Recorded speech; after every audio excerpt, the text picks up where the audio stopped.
Om Tat Sat. Welcome to Gyan Bhakti. We focus on spirituality, a journey to self realization. Please subscribe for the mystical meanings of the scriptures and daily satsang. We are currently exploring the book, The Art of Positive Thinking by Sri Swami Jyotirmayananda ji, narrated by myself, Swami Nikhilananda. The technique of developing willpower. Willpower is that spiritual strength that enables you to succeed in any project you adopt. If you lack willpower, you may begin a project energetically, but as soon as any obstacle arises or someone criticizes you, your will becomes weak and you do not follow through with it.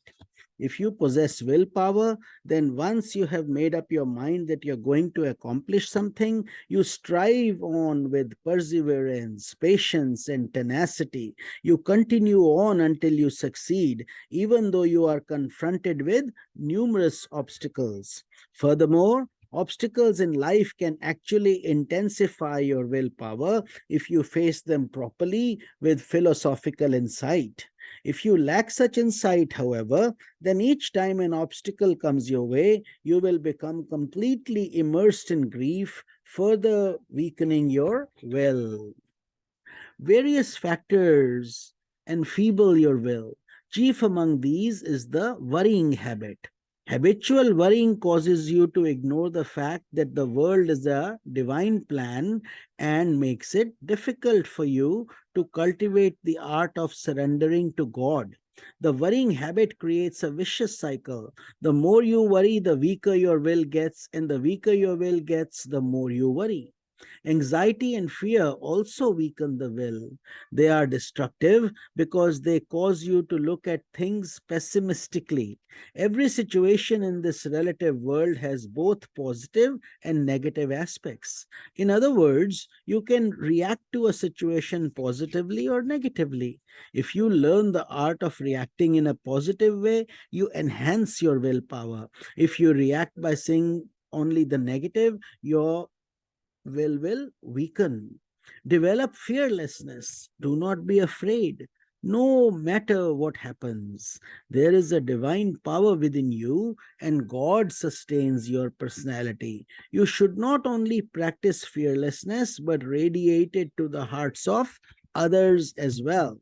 Handling life and its resources is perhaps the subtlest of arts. You may be an expert at handling money or managing people. You may be a great architect or engineer. You may perform your job brilliantly, and you may be an inspiration to many people.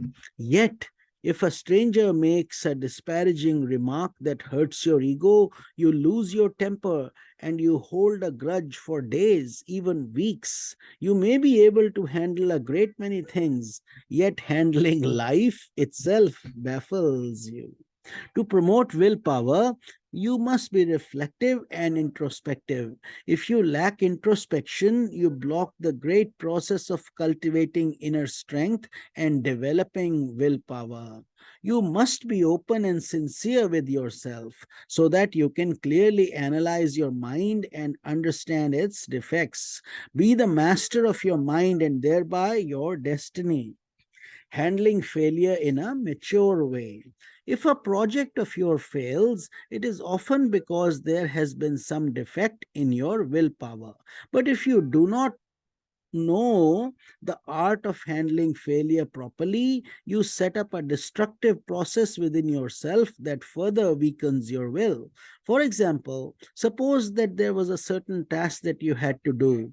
You were well prepared for it, but you didn't succeed because something went wrong. As a result, you began to fret. You go to your room, you draw all the curtains, you sit in the dark, totally depressed. As your pessimism grows, you start thinking that you are a born failure. No matter what enterprise you are involved in, you always fail. You are not like all the others, who seem to always succeed in whatever they do. So you try to find some solace in the idea that perhaps you were born at a time when the stars were not favorable. By thinking like this, you are weakening your will. If you have failed at something, a certain sense of concern or regret is healthy so long as it helps you discover any errors you might have made. But if you simply regret, worry, and repent without any purpose, you keep your mind at a low level. Om Tat Sat.